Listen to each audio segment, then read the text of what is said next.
नमस्कार मित्रांनो, माझं नाव आहे वेदांग आणि मी तुमचं स्वागत करतो वेदांग गार्डनर यूट्यूब चॅनलमध्ये।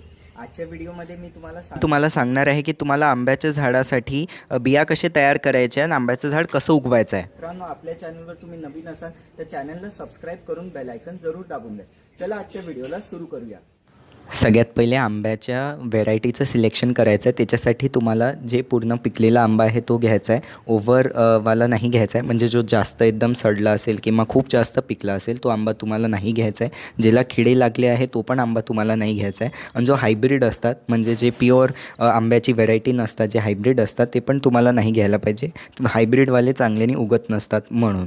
मग दुसरा नंबरचा पॉईंट आहे ते आंब्याला चिरणं झालं की हा आंबा तुम्हाला काढून घ्यायचा आहे। याच्यातली आतली ही आपले जो सीड असतो, या सीडला काढल्यानंतर स्वच्छ याला पाण्याने धुवून घ्यायचा आहे। मग याला तुम्हाला शेड एरियामध्ये किंवा सनलाईटमध्ये तुम्ही वाळायला ठेवू शकता। जसं खूप कडक ऊन पडत असेल तुमच्या इकडे तर तुम्हाला याला शेड एरियामध्ये वाळायला ठेवून द्यायचं आहे। हे चांगल्याने वाळून जाईल, एका दिवसासाठी ठेवायचं आहे। त्याच्यानंतर हे जे याचं बाहेरचं सरफेस पाहू शकता तुम्ही, हे पांढऱ्या रंगातलं, याला हळूच कैचीने इकडे किंवा कोणत्या चाकूने हळू याच्या कॉर्नरला एक कट मारायचा आहे आणि आतली जी सीड आहे या कवरच्या ती बाहेर काढून घ्यायची आहे। मग याला आता स्टोरिंगसाठी तुम्ही केमिकल फंजीसाईड वापरत असाल, केमिकल फंजीसाईड्स यूज करत असाल तर सीडला लावून तुम्ही एक एअरटाईट कंटेनर्समध्ये स्टोअर करून ठेवू शकता। किंवा तुम्ही ऑर्गॅनिक असाल तर नीमखल्ली चॅनलवर व्हिडिओ टाकून ठेवला आहे घरच्या घरी कसं तयार करायचं, तर नीमखल्ली किंवा हळदी लावून पण तुम्ही याला कंटेनर्समध्ये स्टोअर करून ठेवू शकता।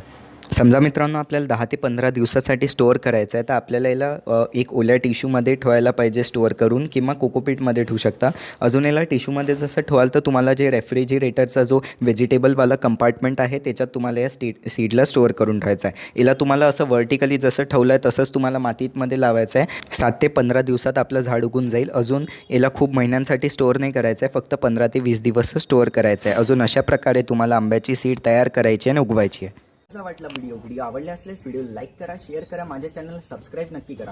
आणि मित्रांनो, झाडासंबंधित काही तुम्हाला प्रश्न विचारायचे असतात तर तुम्ही गार्डनिंगचा ग्रुप जॉईन करू शकता। ते व्हॉट्सअप ग्रुप आहे, त्याची लिंक मी कमेंट डिस्क्रिप्शन दोन्ही याच्यात टाकून देईल। त्या लिंकला क्लिक करून तुम्ही ग्रुपमध्ये जॉईन होऊ शकता आणि झाडासंबंधित काही तुम्हाला विचारायचं असलं त्या ग्रुपवर तुम्ही विचारू शकता। झाडासंबंधित अजून व्हिडिओज पाहण्याकरता आता स्क्रीनवर तुम्हाला व्हिडिओज येत असतील त्यांना क्लिक करून नक्की पहा।